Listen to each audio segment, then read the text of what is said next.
I try and get through it in maybe 40 minutes so that people can ask questions and we can answer those.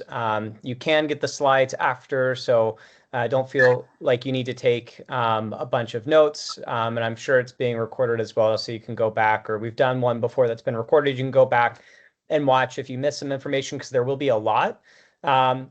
We've done a couple of these in person, and they're a little bit easier because I can begin by asking a few questions just to kind of gauge everybody's knowledge level of what we'll be presenting on, and then decide how much I'll give in the beginning of the presentation as background. But since I can't do that, I know you guys are pretty engaged and informed, but I don't want to assume everybody on the call is. So for those who are engaged, you've heard all of this. It's probably repeat information, but there might be one or two on the call that it's helpful to get a little background before we jump right in. As you can see, the topic of this presentation is the Arizona Green New Scam, 2 decades in the making. And you might be wondering, well, we've got Trump in the White House and a new administration. We've got a new Congress. We've got a 5-0 Republican commission. Like, certainly we're in a good position, aren't we? But you probably saw the invite go out today that led about double-digit rate hikes, and we'll talk about that later in this presentation. So the short answer is no, we're not in a good position. And hopefully by the end of this, you'll understand why, and also get some ideas about how you can help make sure that we're working with the Trump administration to unleash American energy dominance here in Arizona. So for some background, in Arizona, we have primarily investor-owned utilities. If you're an APS customer, APS is an investor-owned utility. If you're down in Tucson and you have TEP, Tucson Electric Power, they're an investor-owned utility. Up in Mojave, if you have UNS, also an investor-owned utility.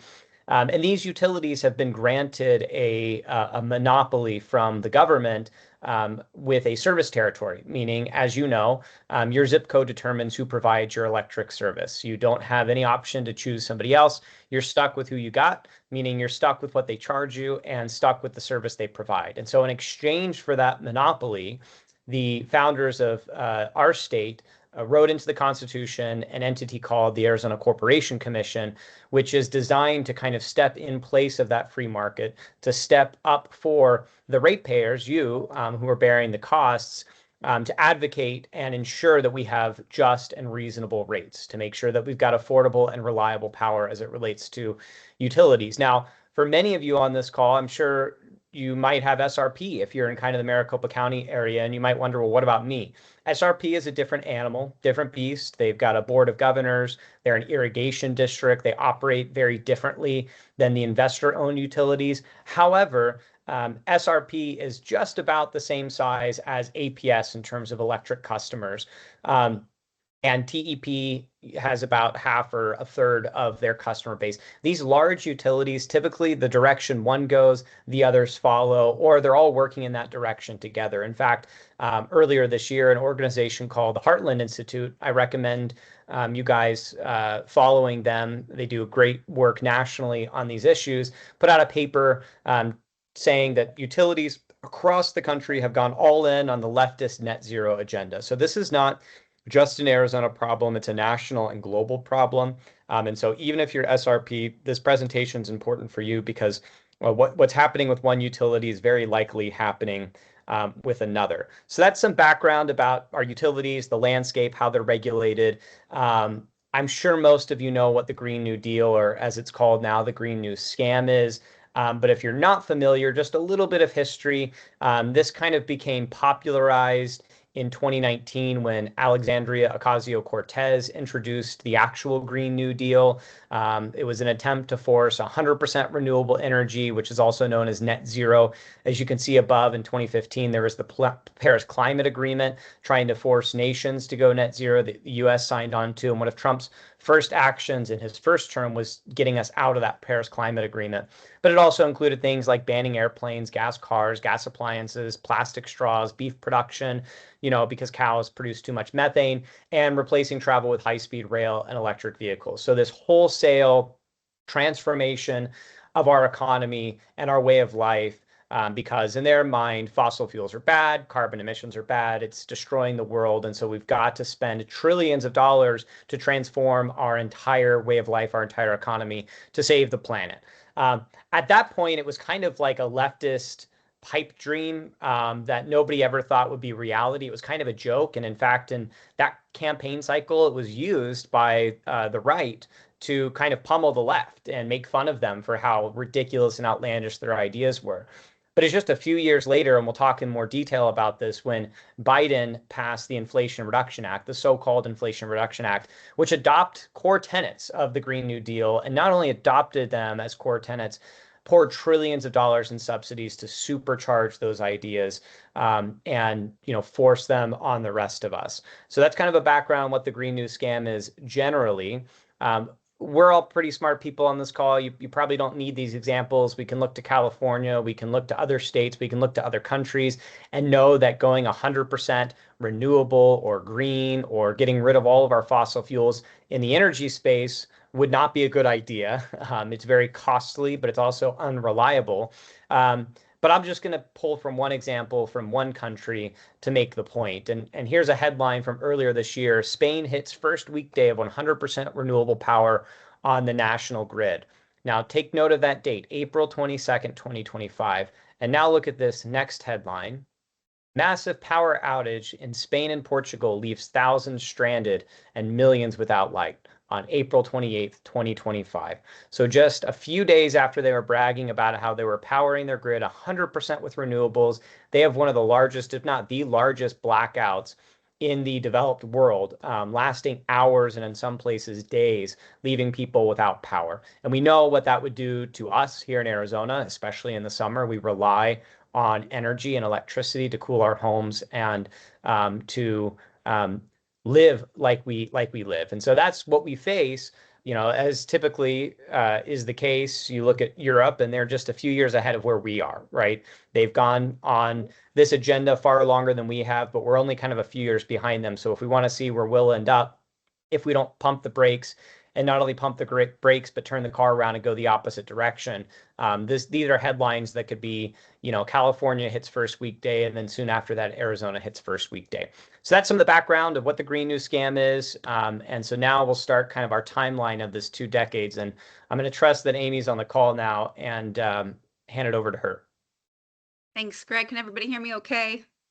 Yes. Okay, good. My mic is working. So that's a good overview, especially sort of a global and national perspective. And so you may be surprised if you've been in the state, if you're new to the state, or even if you've been in the state a long time, to hear that Arizona has grappled with its own history with the Green New Scam. And it really starts in 2006, which I don't know if Greg mentioned earlier about the Arizona Free Enterprise Club enjoying its 20th anniversary today as an organization, this year as an organization. We celebrated at the summit.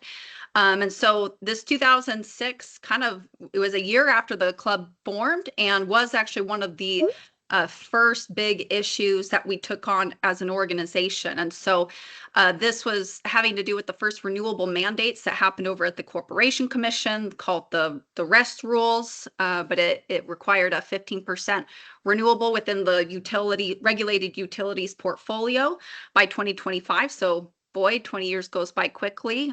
Those expired this year. The commission has been proactively expiring them, which is good. But I will say that those are all incurred sunk costs at this point. The speculative projects that were pursued because of this mandate have already been recaptured by ratepayers. But as context, because some of this might sound familiar, at the time in 2006, when the commission was considering these renewable mandates, we had a 5-0 Republican controlled commission. So, you may, when you hear Chris Mays, you probably think about our now Attorney General, who's a Democrat, but she sat on the Corporation Commission in 2006, and she was a Republican then, as were all her other colleagues Another gentleman who's run for the Corporation Commission in subsequent years is a Democrat. He was a sitting Republican at the time. And so if you're ever under the delusion that you can leave Republicans to go do Republican things, think again. That's what we thought back in 2006 when we got these first mandates. And Chris Mays really was a key architect with it, within that framework. And so here she is saying we have to take steps to break our reliance on fossil fuels. Doesn't sound very Republican-y in 2006.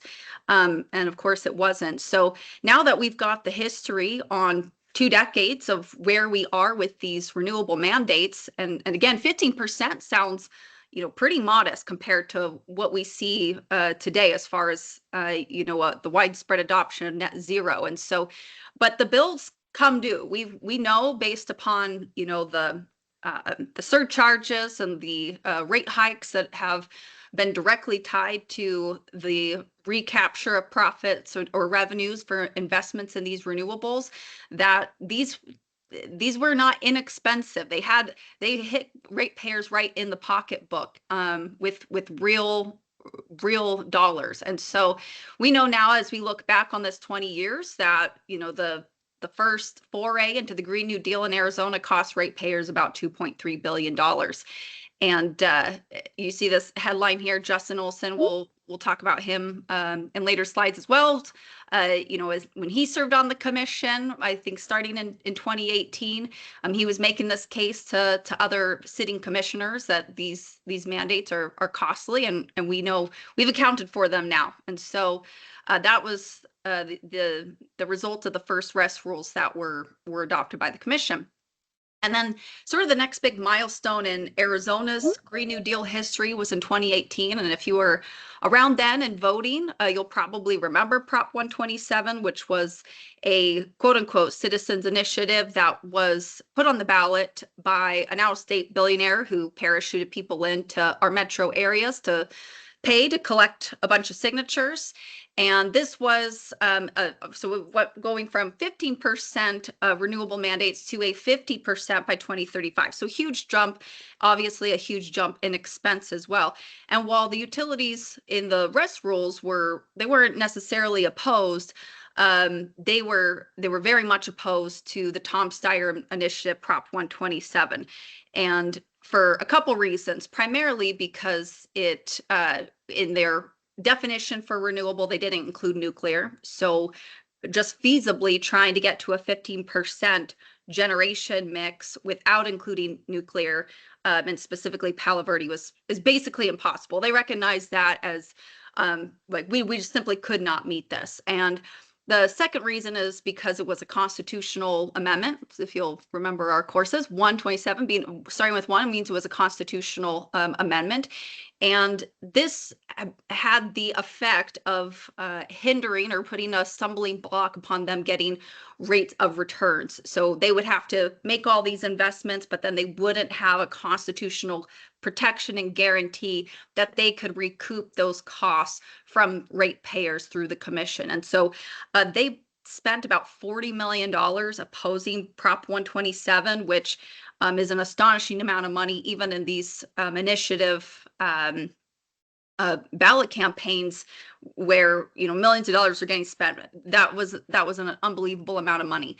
And the campaign at the time really was pretty clear cut, because the proponents of 127 spent a comparable amount as the utilities did.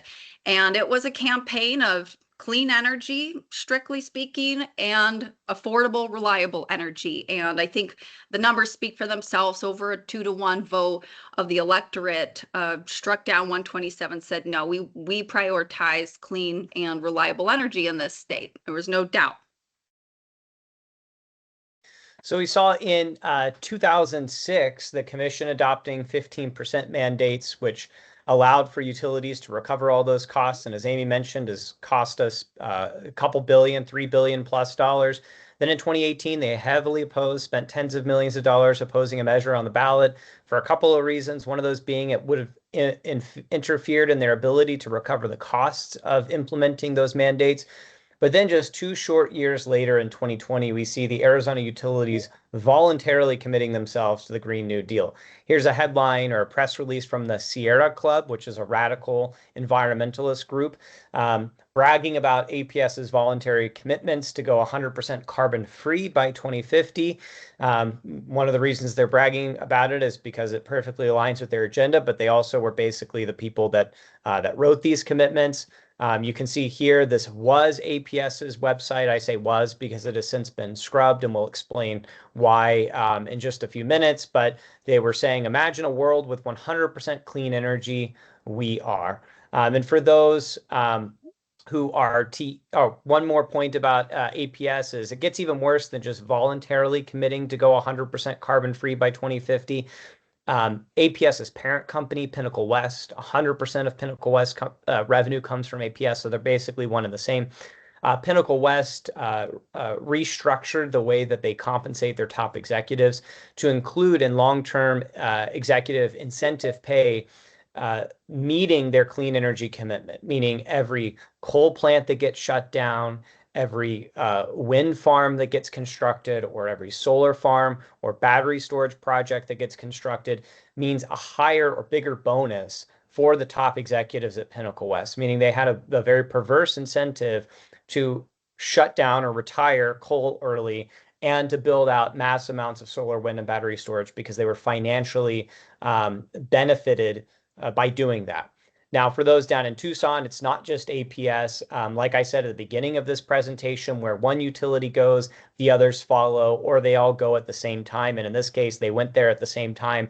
You see TEP committing to an aspirational goal of net zero direct greenhouse gas emissions by 2050. And perhaps even worse, in the case of TEP, is a program that they fund with ratepayer dollars. And I'll add some commentary about it after we watch the video because I think the video kind of speaks for itself.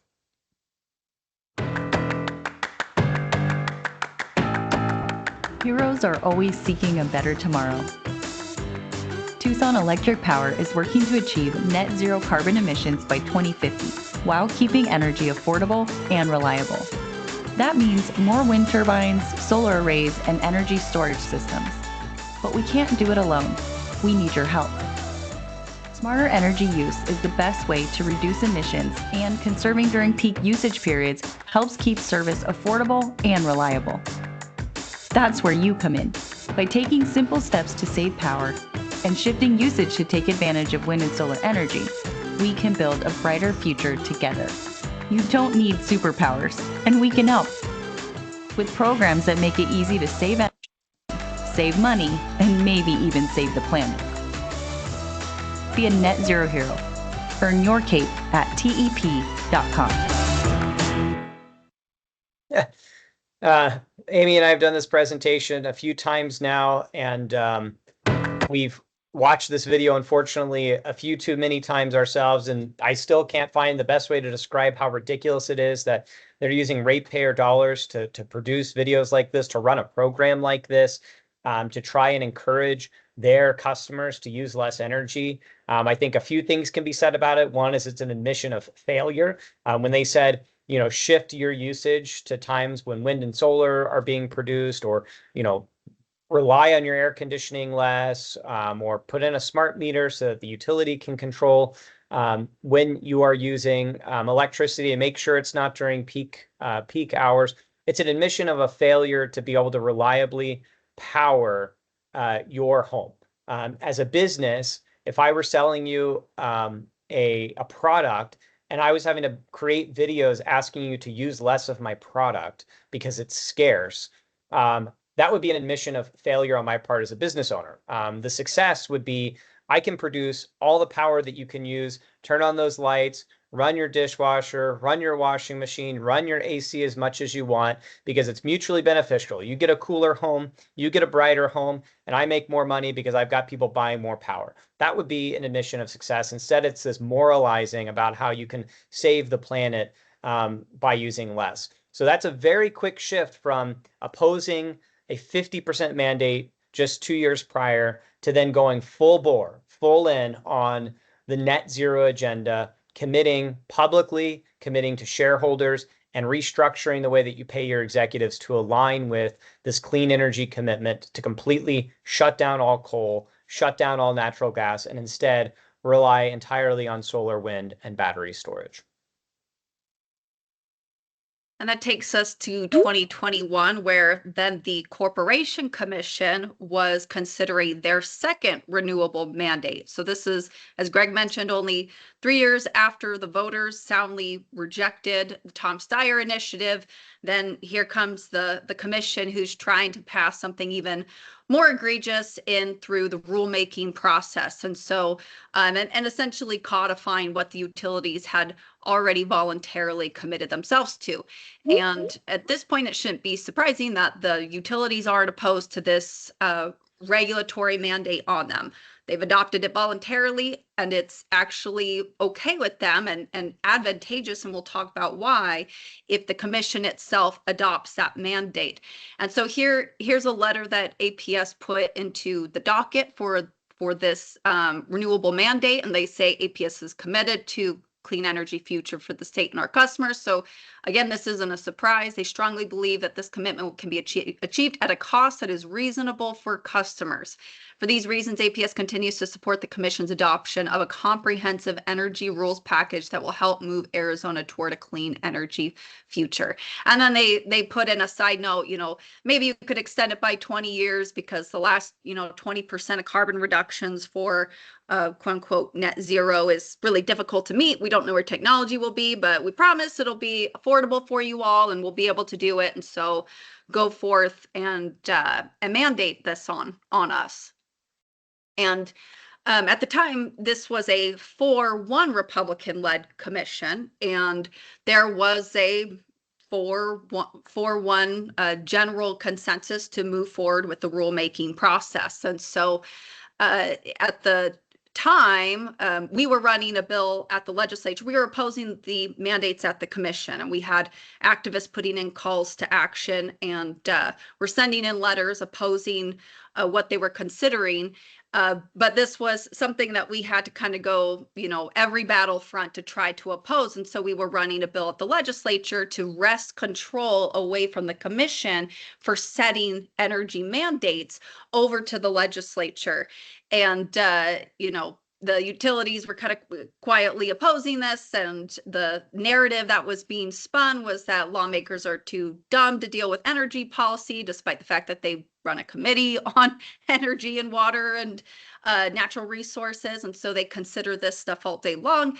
And so they said, no, this is the proper form. And the bill, in its ultimate conclusion, it died, but it did the job in putting pressure on the commission that, Republican lawmakers were looking at the policy of energy. And so at the time, conservative stalwart Justin Olson was on the Corporation Commission, and he said, we got to pump the brakes. Like, we can't move forward with implementing this new rule for this mandate without doing a cost analysis. And so he got enough of his colleagues on board to say, okay, we won't do this without an independent study. And that's when the $6 billion reality check came through. And that's ultimately what got the commission to back away from adopting them. And what went from a 4-1 supporting moving forward with consideration was a 4-1 opposing and striking down those mandates at the commission, which was a huge success. And thanks very much both to Commissioner Olson, but also to grassroots who flooded the docket opposing it, knowing aware that this was going to cost billions of dollars for ratepayers. And so, I just want to add real quick that it's ironic that the commissioners at the time were saying that the lawmakers were too stupid to handle energy policy. Meanwhile, they were almost going to approve mandates that would cost billions of dollars without doing a cost analysis themselves. That seems to be lacking in wisdom and foresight and knowledge to go out and make sure that we know what this is actually going to cost before they do it.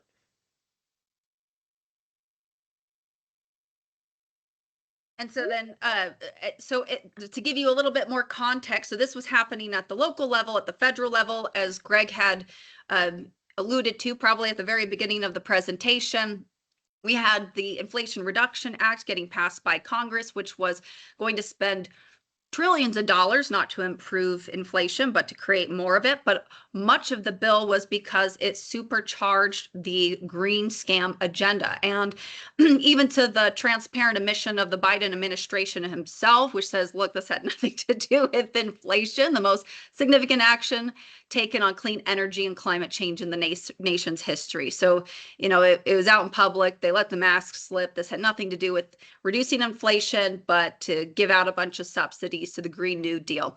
And again, as we know, mandates are not cheap, and they're not free, and they're not cheap. So the Inflation Reduction Act, as independent sources, had pegged it at a $1.8 trillion. So we're talking a fire hose of green subsidies. And so this is going to supercharge the actions of the utilities here in Arizona. And so what was happening at the federal level, we were making a push at the local level. The utilities themselves were trying to pass a bill, which was actually repealing some of the statutes that were passed in the 1990s in Arizona that provided a framework for competition. And so it had never been relevant from the standpoint of there hadn't been companies that come into Arizona to compete with the monopoly utilities, but it provided statutory legitimacy, if that should happen, for the commission to then adopt rules to allow, it was the framework to allow for competition. And so you got all these subsidies, you got the mandates of the commission that have been opposed, but then the utilities themselves pushing a bill to eliminate the risk of having competition. So ensuring that they have those captive ratepayers as their Green New agenda that they voluntarily committed to and is getting funded through the federal government is now going to preclude that last firewall of risk mitigation by foreclosing all competition. And so they had hired 107 lobbyists at one point in the bill process. When it went over to the Senate, it died on the floor probably 6 different times.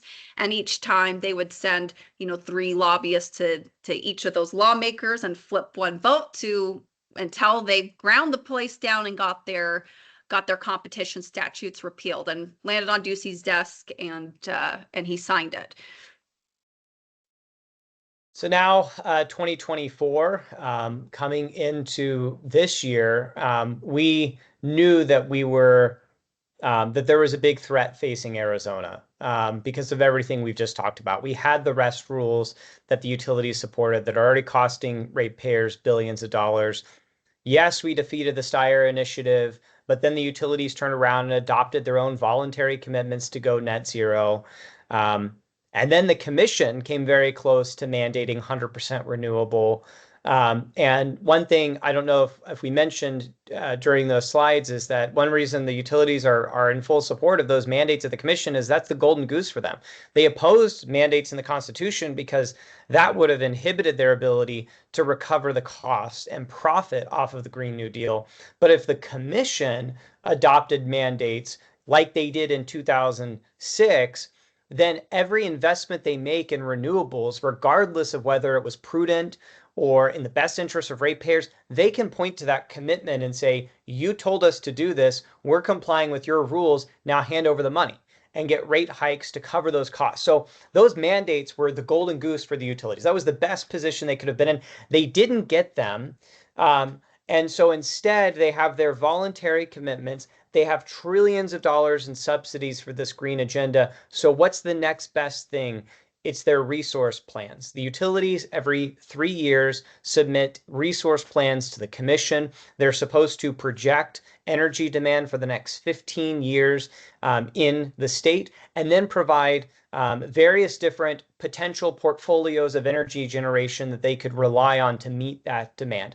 There are a few different portfolios they're mandated to run, and then some that they run on their own. But we had been warning the commission leading up to this process that these utilities have made these net zero commitments. They're publicly speaking about them. And it will be no surprise if these resource plans then turn out to be net zero ESG resource plans. And so before these resource plans were even provided to the commission, we were sending letters to them saying they've made these ESG commitments. They've got ESG corporate governance. They've tied executive compensation to meeting their clean energy commitment. With all of these things happening upstream, you can bet that downstream, the resource plans will be irrevocably wed to those political pre-commitments. In other words, their priority is not affordability and reliability. Their priority is meeting their clean energy commitment. And this is a problem with these resource plans. And so before they were even submitted to the commission, we commissioned a study from economist Steve Moore to look at what these ESG goals could mean for Arizona ratepayers. And he did a quick study looking at several states that have energy mandates and other states that don't. And what his study found was that states with mandates, ratepayers in those states end up paying 42% more on average for electricity than people who live in states with no mandates. So you can then infer from that, although we don't have mandates, if the commission allows the utility to impose their self-imposed mandates on their ratepayers, then the same future will come to fruition here in Arizona. So we were warning about that then. We were members on APS's advisory planning council, and we knew that there was a problem coming. And then what do you know, late in 2023, these resource plans are published. They're submitted to the commission, and it was everything that we said they would be. Riddled with net zero, riddled with clean energy commitments. APS or TEP in the first few pages of their resource plan brags about their net zero hero program, where they're trying to get people to use less energy, and how they're all going to make sure that by 2050 they're 100% carbon free. And so we were urging the commission to reject these resource plans. But perhaps even worse is that then going through 2024, when they're getting public comments, when they're having public hearings, we were worried that the commission would approve these plans in a rushed fashion without doing a cost analysis. Amy mentioned earlier about how when Justin Olson was on the commission, he urged them to do a cost analysis before they approved the net zero mandates. And when they finally did that, they found that it would cost ratepayers $6 billion, and they abandoned that plan. The mandates eventually failed. Well, in late 2024, staff at the commission told commissioners, I know that we're required to do a cost analysis now, but we couldn't find anybody to actually do one for us. So we're asking you to waive that requirement, to approve these resource plans without a cost analysis, and also remove that requirement for all future resource plans. And the commissioners at the time said, okay, we won't require a cost analysis. So we came to them and said, wait a minute, if you're not going to do one, we'll do it. We can find somebody to do an independent cost analysis, but it will take some time, it'll take some resources. So pump the brakes. There's no need to approve these resource plans. In fact, this was at the end of 2024. And so there was an election, a big election. President Trump was on the ballot. We were telling the commission it's very likely that we will get a new president, a new Congress, and all of these subsidies that these resource plans are built on could very well dry up, throwing everything into a spin. And even worse, the commission's own rules state that they didn't have to approve these plans until the spring of 2025. Instead, in October, they approved the plans with very few amendments to those resource plans. And so here in March, you can see our headline. We finally were able to publish our cost analysis. Unfortunately, it was a little too late for that resource plan, but what we found was unsurprising. For the too long, don't read, if you tune out of my next few slides, the bill is $42.7 billion over the next 15 years just for APS. We didn't even look at TEP's plan or UNS's plan. $42.7 billion in excess cost for APS customers over the next 15 years, and blackouts in the summer, July, middle of the night, for hundreds of thousands of Arizona families. So what does that look like? Here's some graphics from the cost analysis and reliability analysis we published earlier this year.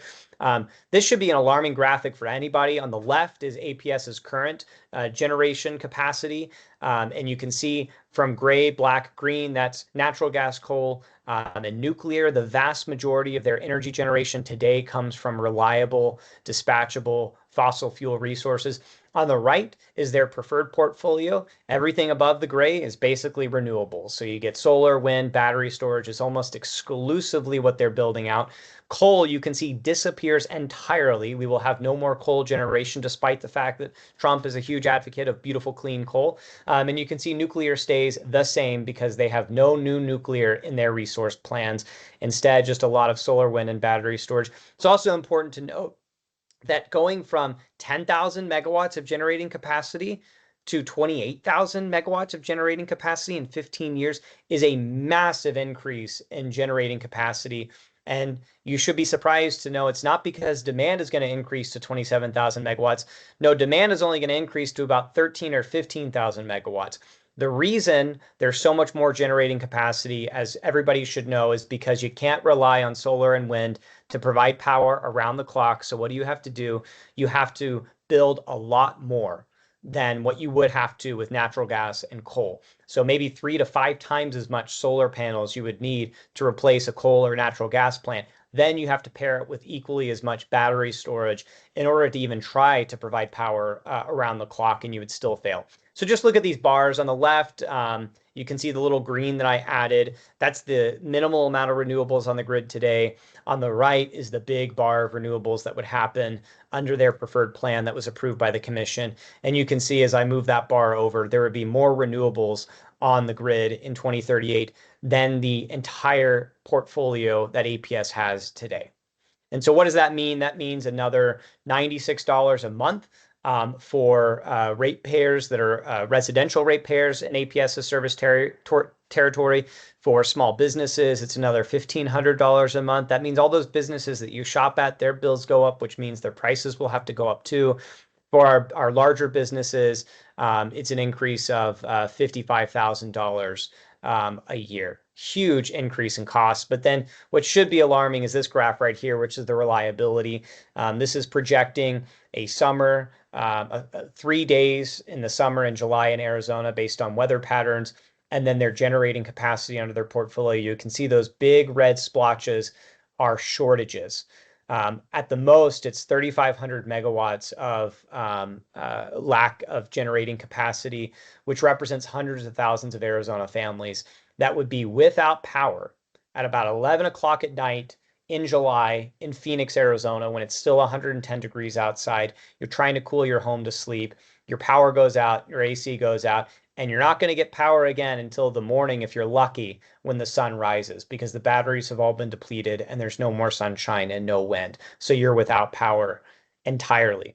I also just want to spend a second on dispelling this myth that solar and wind are now the cheapest on a per megawatt or per kilowatt hour basis. It's a complete lie. Even with subsidies, they're still far more expensive than coal, gas, and nuclear. The guys who did this study have written extensively about what they call the always on levelized cost of energy, where they take into consideration everything and try and make it a true apples to apples comparison. I mentioned earlier that you can't trade out 100 megawatts of gas with 100 megawatts of solar because the sun isn't shining all day. So you actually need to build maybe 300 to 400 megawatts of solar to meet that 100 megawatts of gas. And then you got to pair it with 300 to 400 of battery storage. And so when you take all that into consideration, plus the increase in cost for transmission that you need because the solar fields, the wind farms are much farther away from where you need the energy, you end up with far higher costs. So you can see nuclear right now on our grid is $28 a megawatt hour, but wind would be $156, solar $148, and solar plus storage $181. And every other source is still cheaper: coal, gas, and there are two different forms of gas, one for supplying peak power and another for base load. But all of them are cheaper, even including subsidies, than wind, solar, and solar plus storage. So we also asked them to look at, hey, can you build another portfolio so for what it would look like if we just primarily built new natural gas capacity to meet future demand? They did that. You see that they built a portfolio that has far less generating capacity than APS's preferred portfolio. And even though it has less capacity, there are 0 blackouts on this chart. So it's far more reliable, and it comes at a cost that's $22.1 billion cheaper for ratepayers. So it's really clear that these resource plans were big problems. They were completely driven by their clean energy commitments. They are operational today. These are the last approved resource plans that were approved last October. And so these are the costs we can expect under those. And just for a fun comparison, on the right, you can see California's grid today. Everything above the dotted charts are renewables. You can see APS today on the left, far fewer renewables.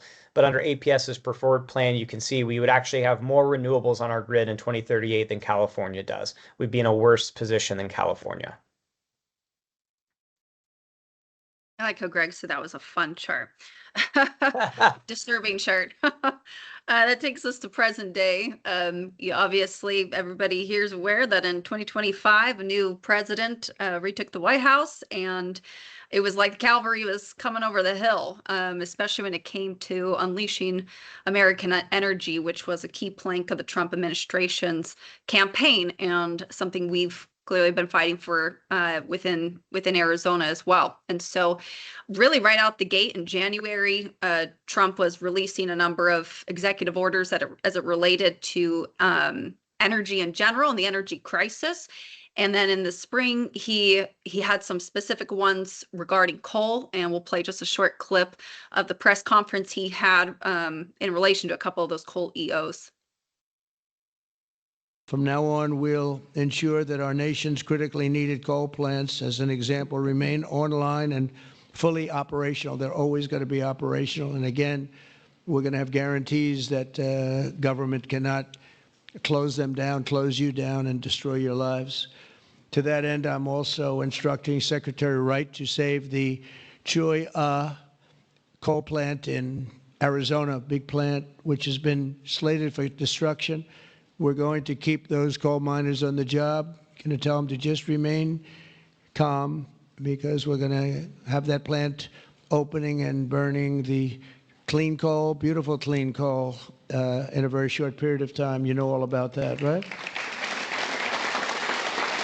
From now on. As much as I can't stand listening to that net zero hero thing. I never get tired of hearing Trump say Cholla. Arizona coal plant Cholla was the only one that he called out by name in that press conference on his EO. And so that was really exciting. And the first reaction stateside from the utilities was kind of crickets. And first one to break the silence was really the chair of the Corporation Commission, Chairman Thompson, and put out a press release saying that, that's all well and good that Trump's saying keep the Cholla coal plant open, but this is going to cost $2 billion to keep open. And so that seemed like a real kind of scary headline number. But as Greg had mentioned, you can't just look at the math from the standpoint of, what's it going to cost to keep the Cholla plant open, but what's it going to cost to replace the energy generation that Cholla produces? And that is the much more salient question. And so we put out this article not too long after that, and it was because they didn't have right away a public hearing where they were sharing all this information that we could kind of see what the questions and transparent numbers in regards to this. And so we put this out ourselves and did kind of the back of the napkin, just comparing what information is publicly available about comparable projects, comparable solar battery projects, and then computed that so that it was more apples to apples. So, if we're going to close Cholla and lose that 425 megawatts of capacity for coal, what would it cost to replace it with solar and then shore that up with battery? And we did that compared to solar battery because, as we've seen in their resource plans, that's pretty much what they intend to build. So we can only assume that's what they're going to replace Cholla generation with. And so, like Greg said, you can't just do it like for like. You have to overbuild to meet the same amount of nameplate capacity. And so 425 megawatts of coal is really more like, 1,700 megawatts of solar and batteries to firm that generation up. And so while that $2 billion to keep Cholla might sound like a big number, what you're talking about in comparison is really a $4.7 to $5.7 billion investment in solar and backup backup storage to have an equivalent or comparable amount of generation around the clock. And so you can see that's a way better investment just keeping the coal plant open than it would be to try to replace it with intermittent sources like solar. And so, you may have seen the headlines. It was just a couple months ago, back in August. There was a lot of, I guess, backslapping around the fact that APS was going to be walking back their climate commitment. So Greg went into detail about their carbon-free commitments by 2050. And in August, they did this big, huge press announcement that they were going to be tapping the brakes, and instead of just going carbon-free, they were going to be going net zero. So this is really important to understand that this was not a change of direction. This is not getting off the exit, doing a U-turn. This is, going off the Green New Deal cliff at 75 miles per hour instead of 90 miles per hour. And so, forgive us for not celebrating this as a big, huge win, but going net zero is practically as bad as going carbon free. They're both impossible standards to meet. They're both the Green New scam. I'm going to the next slide.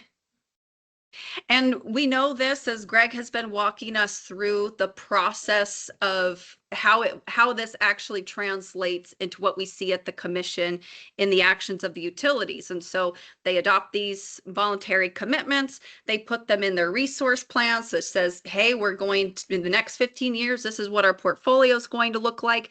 And then the next step is they put out RFPs, requests for proposals, to actually go build this stuff. And so this is what we saw when APS put out a quote unquote all source RFP for an insane amount of energy generation, around 7,200 megawatts of new generation, which is a very immense amount of new generation. And lo and behold, 93% of it was all coming from renewables. So a very paltry 7% was going to be basically natural gas. So obviously not coal, but natural gas. So it's dispatchable and reliable. But everything else is exactly what they said they were going to be committing to. And so this really shouldn't shock anybody that this is the way that things trickle down when they say this is the direction we're going, and they actually start to go out and get contracts to build stuff, that it's going to be, all intermittent sources, as they promised us they would. So even though we have Trump in the White House and he's changing things at the federal level, he's slashing onerous regulations that have been penalizing coal generations, he's obliterating the subsidies in the Inflation Reduction Act, and pushing for American utilities to regain our energy dominance and energy independence. What we have on the ground here in Arizona are utilities that have all made clean energy commitments 5 years ago. They all still have those clean energy commitments. Just a few months ago, they got their resource plans approved that have their clean energy commitments. And then they put out RFPs to contract for all that green energy. And now we're sitting at the stage in this process where the bill comes due. And who pays the bill? It's us, the ratepayers. And so unsurprisingly, we see here that both APS and TEP have ironically asked for the same amount, a 14% rate increase starting in 2026. Maybe even worse than that is that both utilities are seeking approval for what they call formula rates. That would mean automatic rate increases for a period of 5 years with very little commission oversight. And so they not only wanted to raise your rates 14% next year, they also want to set basically rates on autopilot. So for 5 years thereafter, they can raise rates without going through a traditional rate case, which is a very extensive hearing, a lot of public input, a lot of interveners. And on the topic of interveners, you might have seen our press releases recently. The Free Enterprise Club has applied to intervene in both APS and TEP's rate cases. Traditionally, these are very obscured, behind a big curtain, with very little public input or oversight. And the groups that are traditionally intervene in these cases are the radical environmental leftists, like the Sierra Club, like ARASEA, SWEEP, Western Resource Advocates, all these activist organizations and special interests for solar and wind always intervene in these rate cases. There's never anybody on our side. And so we filed to intervene in both rate cases. I'm happy to announce, if you didn't see our press release, that TEP's, the administrative law judge in that case, granted us intervention because we were unopposed. Interestingly, APS, as our response brief says, vociferously opposed our intervention in their rate case. They did not oppose the Sierra Club. They did not oppose any of the solar interests, but they did say that we shouldn't be in their rate case. They made a few arguments as to why they think we shouldn't be in there, saying that, you know, their clean energy commitment has nothing to do with this rate case because they didn't make a clean energy commitment until 2 months ago. We should all laugh by now because you know that they did make a new clean energy commitment 2 months ago, but they've had one that has lasted for the last 5 years. And that's the issue that we're talking about in this rate case. They also claim that battery energy storage isn't a problem in this rate case because it was obtained through a competitive all-source request for proposals, which Amy touched on. They couch this as a competitive all-source request for proposals, when in reality, the RFP is rigged to get their green energy projects that they want. In fact, they have a weighting matrix at the end that gives twice the weighting to zero carbon emission projects than it does to the reliability factor of the project. And so this is what we talk about when this process, this pipeline, is clean energy commitment baked into resource plan, baked into RFP, and then the output is regular and increasing rate hikes. We responded to all of APS's issues with us partaking in their rate case, and pointed out the fact that it's viewpoint discrimination because all these other groups have been granted intervention, but for some reason they have a problem with us. The good news is the administrative law judge agreed with us, granted us intervention, and also agreed that we are the lone voice advocating for basically affordability and reliability, advocating for keeping our coal plants open. I don't know if I highlighted this in their clean energy commitments, but in all the utilities, they have committed to shutting down all of our coal generation by 2031. So we will have no coal in just a few short years, and opposing recovery of costs for these expensive renewable projects. As you can see here, this is from APS's rate application. Roughly half of their rate increase request stems from a battery storage facility. It's no doubt that the Green New Deal, the Green New Scam is causing these rate hikes. So what do we do about it? It's things that we've kind of already touched on, but making sure that we have true resource planning that prioritizes affordability and reliability, not energy commitments. And similar to that, it's making sure that our utilities don't even have clean energy commitments at all. It shouldn't be applauding them for tapping the brakes on their current clean energy commitment. That the response to that for conservatives should have been like, wait a minute, why do you have a clean energy commitment in the first place? Like, we don't want our utilities to do that. Making sure these RFPs are actually competitive, preventing them from being able to recover the costs for the Green New Scam in rates, and ensuring that we have baseload generation. And so how can you guys do that? Well, we'll be putting out action alerts probably as early as next week, geared towards the commission advocating for these policies. There will be opportunity for public comment as the rate case gears up next year. These will also likely turn out as bills. If you come to our legislative rollout in January, there will be bills that you can advocate for. And even though we've got Katie Hobbs and the ninth floor for just one more year, you know, if the Republican legislature passes these bills, then we can take them down to the commission and say, if your Republican colleagues in the legislature saw these as good policy, then you should adopt them as policy yourself and shut down the Green New Scam. Because what we've seen is it's alive and well. The clean energy commitments are still there. They're building out those solar and wind farms. They're shutting down power plants like Cholla, and now they're coming for the rate hikes. And the commission at every step of the way has had the power to shut it down, and they still have the power to shut it down.